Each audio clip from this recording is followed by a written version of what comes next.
Vasara ir īstais laiks, lai parūpētos par savu īpašumu, piemēram, aprīkojot to ar žogu.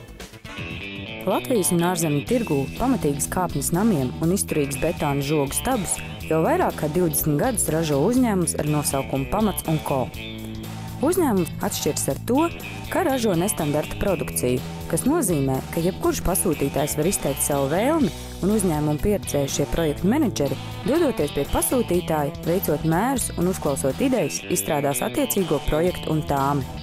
Uzņēmuma galvenieki, betonētāji, projektu menedžeri un pārējie darbinieki ir gadiem ilgi pieredzējuši savu arodu profesionāļu. Turklāt šajā uzņēmumā kolektīvs nemainās, kas nozīmē, ka pārzina gan visas nianses, gan klientu vēlmes, kā tās viskvalitatīvāk un efektīvāk izpildīt. Šajā uzņēmumā ir iespējams izgatavot no betona jebkādas formas betona stabiņus, žogus, pasētas, saliekamos betona pakāpienus, mazās arhitektūras formas dārziem un parkiem, detaļas ēku fasādēm un interjēriem, balustrādes balkoniem un terasēm.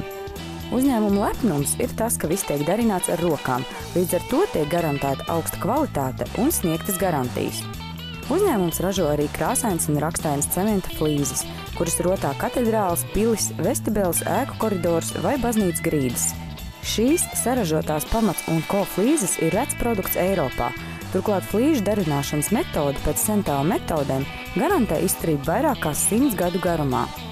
Uzņēmuma lepnuma objekti ir gan Rīgas Prezidenta pils saražotie un uzstādītie pakāpieni, gan Svētā gara torņa pakāpieni, gan arī daudzi citi uzmanības vērti objekti gan Latvijā, gan arī ārpus tās.